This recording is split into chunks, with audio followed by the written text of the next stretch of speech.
Maman a crié que j'étais une fraudeuse et a menacé d'appeler la police. Et je ne pouvais pas m'arrêter de pleurer. Maman, tu ne me reconnais pas, mais c'est moi, Rachel. Je voulais expliquer, mais papa m'a jeté à la porte. Je me suis couchée lentement sur le trottoir. C'était fini. Il y a quelques semaines, ma vie était parfaite. Je vivais dans un immense manoir, mes parents ne me refusaient rien. Et au lycée, j'étais la vie de la fête. J'ai même eu un petit ami, Kurt. Mais ce n'était pas suffisant. Après tout, j'ai toujours voulu être une blogueuse célèbre. C'est tellement cool d'être reconnue et de voyager. J'ai même essayé de créer mon propre blog, mais en vain. Après tout, je n'ai jamais été la première beauté et les blogueurs sont censés être parfaits. Par exemple, Fire Girl ou la blogueuse Alice Moore. Elle avait l'habitude de faire la chirurgie plastique tout le temps, disant que dans le monde, tout est question d'apparence. Une fille doit avoir de grandes lèvres, un petit nez et une silhouette mince. Ce n'est qu'à cette condition qu'elle peut réaliser quelque chose. Ce soir-là, j'ai compris que la raison de mon échec était mon apparence. Je me suis longuement regardée dans le miroir. Mon nez était en mauvais état et ma silhouette l'était aussi. Non, je dois les réparer. Sinon, je ne serai jamais une blogueuse et je ne réaliserai jamais mon rêve. Et mon petit ami Kurt pourrait se faire voler par une bombe. Il n'y avait qu'une seule issue, la chirurgie plastique. Mais dès que j'en ai parlé à mes parents, ils ont dit qu'il n'y avait pas besoin de changer quoi que ce soit. Mais comment pouvez-vous le comprendre? J'ai besoin de cette opération, je suis un monstre. Mais mes parents étaient catégoriques, ils ne donneraient pas d'argent pour de telles bêtises. Pour la première fois, mes parents n'avaient pas satisfait mon caprice. J'ai pleuré et couru dans ma chambre. J'ai pleuré presque toute la nuit, et le matin j'avais l'air terriblement fatiguée. Le reflet dans le miroir m'a fait me sentir encore plus mal. Non, je ferai l'opération, que mes parents le veuillent ou non. Et alors, ils réaliseront leur erreur. La seule chose qui restait à faire est de trouver où trouver l'argent pour l'opération. Je n'ai pas assez d'argent de poche, et je n'avais pas travaillé un seul jour par moi-même. Il n'y avait donc qu'une seule issue, voler mes parents. La beauté exige des sacrifices. En attendant que mes parents se réveillent et aillent prendre leur petit déjeuner, je me suis glissée discrètement dans leur chambre et j'ai tourné la poignée. Mon cœur battait la chamade, mais je ne pouvais pas faire marche arrière. Je me suis faufilée dans le coffre-fort de mes parents et les mains tremblantes, j'ai tapé le code. Ma date de naissance. J'ai appris le code quand j'étais enfant. Mais le coffre ne s'est pas ouvert pour une raison quelconque. Ont-ils changé le code? Et puis il y a eu un clic. Ouf. Rapidement j'ai claqué le coffre et j'ai couru dans le couloir. J'ai caché l'argent dans la doublure de mon sac à dos et j'ai quitté la maison. Je suis allée à la clinique pour une consultation. Le chirurgien a tenu compte de mes souhaits, changer complètement mon visage, avoir une liposuction. Il m'a dit que l'opération pouvait être faite demain. J'ai presque sauté de joie. Si vite. Mais il a ajouté: vous avez besoin de la permission de vos parents. Quoi? Je n'allais pas renoncer à mon objectif et j'ai promis d'apporter le consentement le lendemain. Dans la nuit, je me suis faufilée dans le bureau de mes parents et j'ai ouvert la porte sans bruit. C'est là qu'ils gardaient tous les documents. La seule chose à faire était de falsifier une signature. Mais j'étais morte d'inquiétude. Et s'ils m'attrapent? Pas de chirurgie. Sans respirer, je me suis glissée jusqu'à leur bureau et j'ai sorti un tiroir de documents. J'ai essayé plusieurs fois d'imiter la signature sur les documents, mais mes mains semblaient échouer. Soudain, quelqu'un a allumé la lumière dans le couloir. Mon cœur est tombé comme une pierre. Non, l'adrénaline me fait forger la signature à la perfection. Merde, il faut se dépêcher. Remettant le document dans le tiroir, j'ai caché le consentement sous ma chemise et je me suis appuyée contre le mur. Quelqu'un a gelé juste devant la porte. J'ai retenu mon souffle. Tout allait bien se passer. J'ai entendu des pas qui reculaient et la lumière du couloir s'est éteinte. Ouf, c'était juste. Mais juste quand je suis sortie du bureau, ma mère endormie est arrivée au coin. Elle a demandé pourquoi j'étais réveillée. Un frisson a parcouru ma colonne vertébrale. J'ai dégluti et répondu que j'avais soif. J'ai marché rapidement vers ma chambre. Tout est prêt. Demain, je serai une autre personne. Le matin, au lieu d'aller au lycée, je suis allée à la clinique. Mon rêve était sur le point de se réaliser. Avant l'opération, ils m'ont mis sous anesthésie et ensuite, je ne me souviens de rien. Je me suis réveillée dans les services, couverte de bandages et avec une douleur à la tête. J'ai essayé d'appeler l'infirmière, mais ma voix était très enrouée. J'ai envoyé un message à maman pour lui dire que j'allais rester chez un ami pendant une semaine ou deux. Maman m'en voulait de ne pas l'avoir prévenue à l'avance, mais au moins, elle me croyait. Je suis sortie de l'hôpital une semaine plus tard, la voix encore enrouée. Le médecin m'a dit de ne pas enlever les bandages pendant quelques heures. Je voulais voir mon nouveau visage, mais je voulais encore plus rentrer à la maison. Je suis rentrée chez moi rayonnante de bonheur, mais devant la maison, j'ai vu des voitures de police. Mon cœur s'est effondré. Que s'est-il passé? Je continuais à marcher, mais à l'entrée de la maison, le garde a refusé de me laisser entrer. « Hey, tu veux perdre ton travail ?» Mais il était catégorique. Puis, j'ai serré les poings et attendant un moment, je me suis précipitée dans la maison. L'intérieur était rempli de policiers. Ils fouillaient l'endroit. Je ne comprenais rien. J'avais la tête qui tournait. J'ai vu mes parents au bout du couloir et j'ai couru vers eux. « Maman, papa, qu'est-ce qui se passe ?» Ils m'ont regardé avec incrédulité comme s'ils ne me reconnaissaient pas. « Qu'est-ce que c'est ? C'est moi, votre fille !» Mais elle est belle maintenant. Pour prouver mon point de vue, j'ai enlevé les bandages. Vous voyez ? Mais à ce moment-là, un policier les a emmenés pour les interroger sur le vol d'argent. Je suis allée après pour leur expliquer, mais soudain mon père m'a dit qu'il n'avait pas le temps de parler à des étrangers et a demandé aux gardes de m'escorter hors de la maison. Le garde m'a jeté dehors comme si j'étais un clochard. J'étais désespérée, je ne savais pas où aller, j'avais tout gâché, mais ensuite, je me suis souvenue de mes amis. Ils m'aiment après tout, et me reconnaîtront certainement. Mais ils ne m'ont pas laissé entrer dans le lycée non plus, j'ai dû attendre dehors. Quand j'ai vu mes amis, je les ai immédiatement appelés. « Hé, c'est moi, Rachel !» Ils ont seulement ri, puis j'ai décidé de faire une blague. Ils se souviendront certainement de mes blagues de marque. Mais au lieu de cela, ils ont ronflé. Ces blagues sont aussi stupides que celles de Rachel. Ils sont partis ensemble au café et ont ajouté. C'est dommage que Rachel ne soit pas là. Elle aurait payé notre commande. J'ai eu les larmes aux yeux. Tout ce temps, ils étaient amis avec moi pour de l'argent. Je ne pouvais pas le croire. Mais soudain, j'ai vu Kurt à la porte. Il doit me reconnaître, c'est sûr. J'ai couru vers lui et lui expliqué en larmes que j'avais subi une chirurgie plastique et que personne ne me reconnaîtrait maintenant. Kurt m'a regardé et m'a dit que le look de Rachel était bien meilleur que ça. Tu es comme toutes les autres, a-t-il lancé avant de partir. J'étais désespérée. Je n'avais nulle part où vivre et j'ai dû aller dans un centre social. Mais j'ai décidé que puisque j'étais maintenant belle, j'allais commencer un blog, réaliser le rêve. J'ai commencé à faire des posts Instagram sur la beauté et la chirurgie plastique, mais il n'y avait pas de followers. Je ne comprenais pas ce qui n'allait pas. J'ai des looks parfaits. Ce n'est pas assez. J'ai alors décidé de tirer parti de ma beauté d'une manière ou d'une autre et je me suis rendue à un casting de mannequin. J'étais sûre de pouvoir monter facilement sur le podium. Mais dès que je suis entrée dans le studio, le membre du personnel a dit que mon apparence était trop standard et ils veulent de l'individualité. J'avais tellement mal. Tout ce en quoi je croyais s'est avéré faux.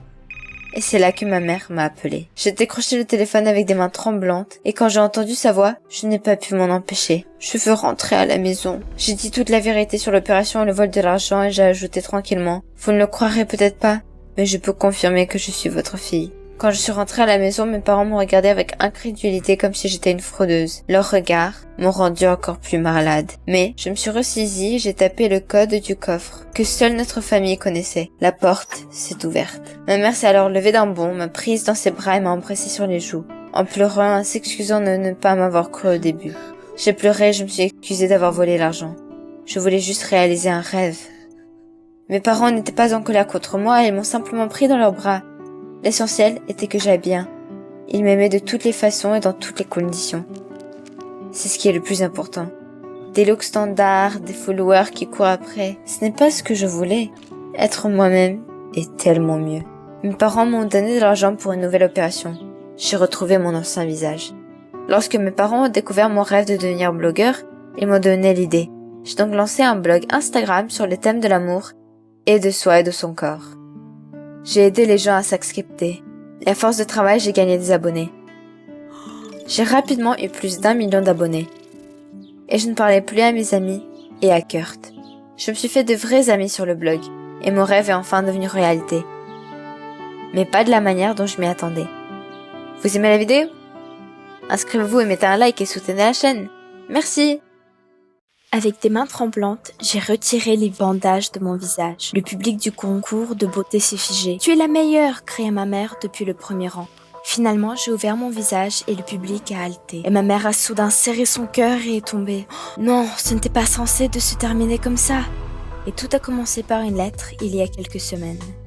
Chère Marie, nous sommes heureux de vous informer que vous avez réussi l'examen. J'ai eu le souffle coupé. J'ai été acceptée dans l'université la plus prestigieuse du pays. Depuis l'enfance, je voulais devenir biologiste et je rêvais d'avoir mon propre laboratoire. Mais ma mère était plus intéressée par la tenue que j'allais porter à l'école et par la couleur des cheveux qui était à la mode cette saison. Elle était obsédée par le look, contrairement à moi. C'est pour cette raison que nous nous disputions constamment. Pourquoi, lorsque j'ai reçu la lettre, je ne me suis pas précipitée chez ma mère. Mais je soudain réalisé que sans ses signatures sur les documents, je ne serais pas acceptée. Je pourrais peut-être les avoir pendant son spa du soir.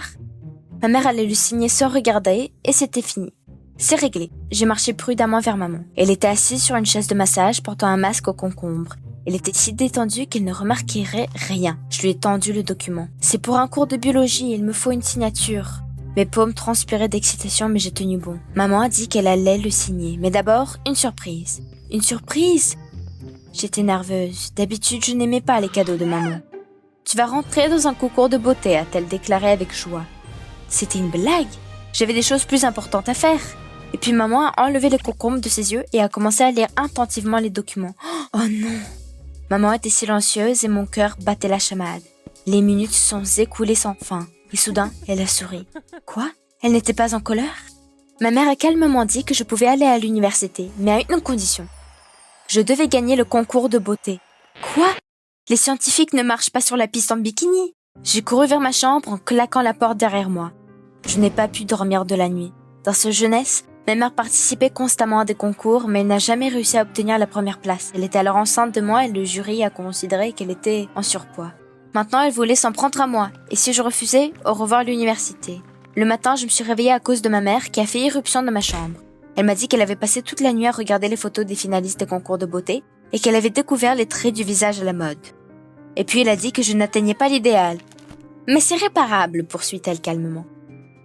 Il suffit de réparer un peu le nez et de lever les paupières. Quoi? Maman, tu es folle!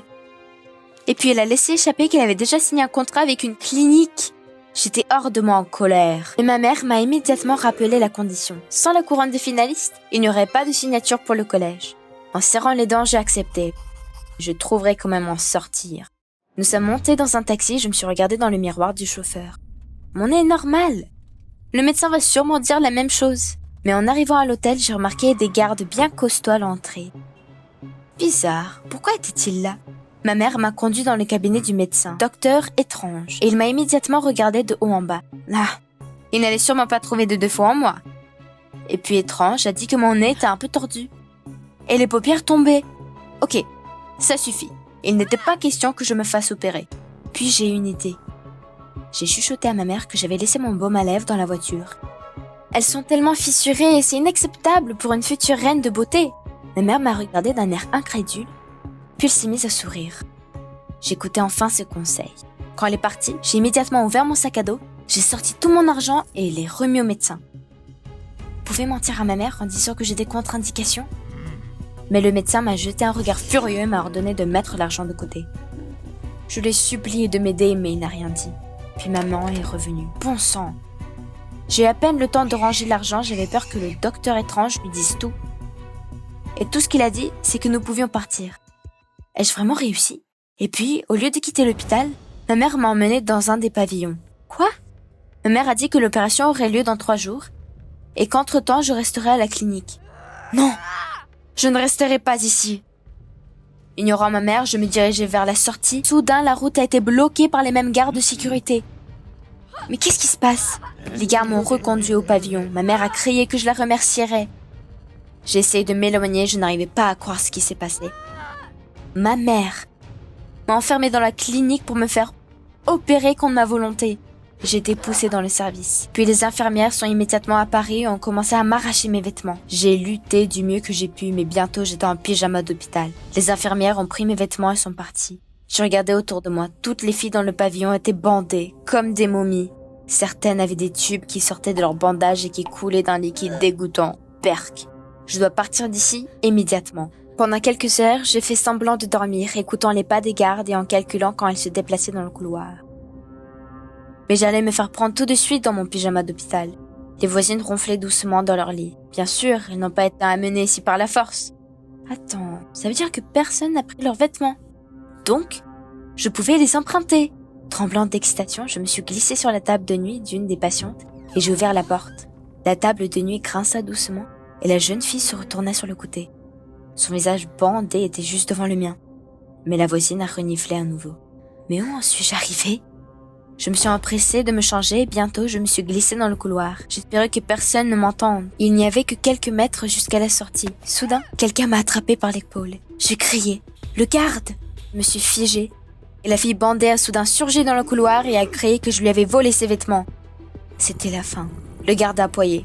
« Où allez-vous ?»« Allez, réfléchis, tu es une future scientifique. » Et puis ça m'a frappée.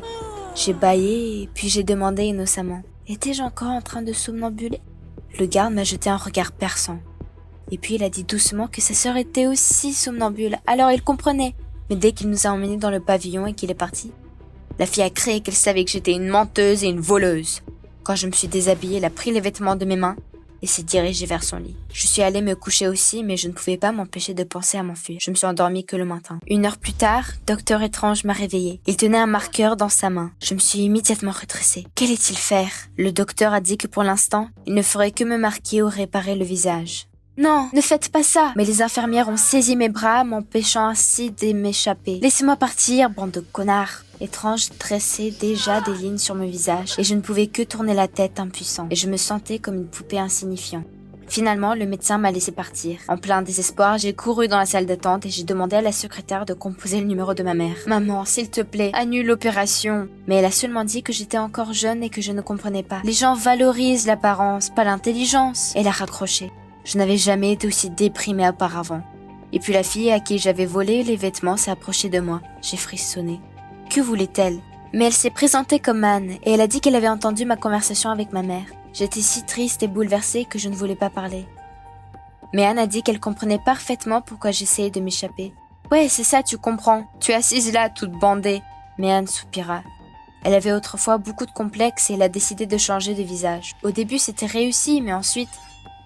Anne n'a pas pu s'arrêter. Elle a subi 23 interventions chirurgicales. J'ai frissonné. Mais Anne a continué. Conséquence, elle a eu un rejet de tissu et maintenant son visage ressemble plus à un morceau de viande. Son histoire me mettait mal à l'aise, mais Anne a ajouté avec optimisme que Docteur Étrange était son oncle et qu'il aidait déjà à se rétablir. Elle voulait vraiment retrouver son ancien visage et ne plus rien faire avec son visage.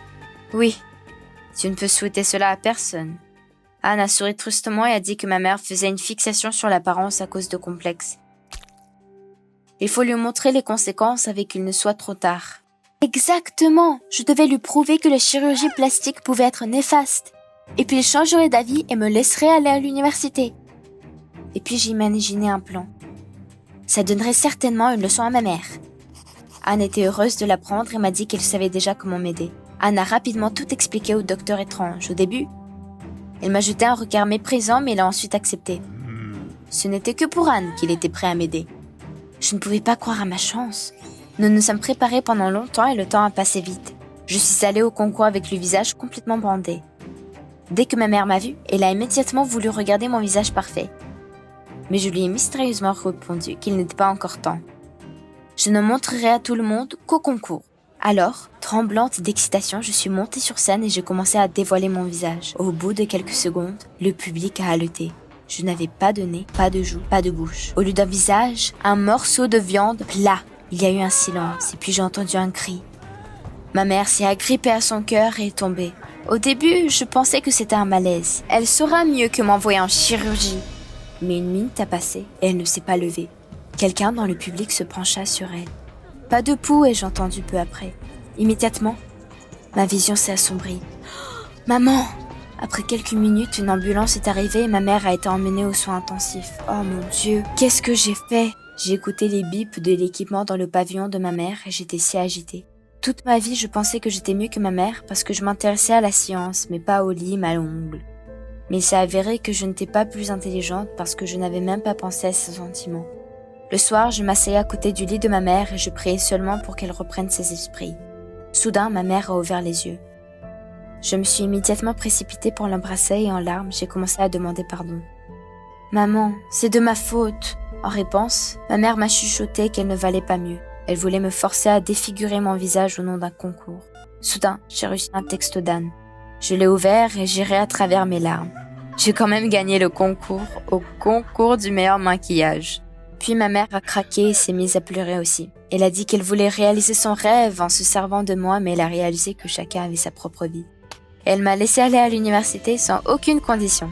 On s'est serré dans les bras et on a pleuré toutes les deux. Vous avez aimé la vidéo? Alors abonnez-vous et mettez un like. Merci!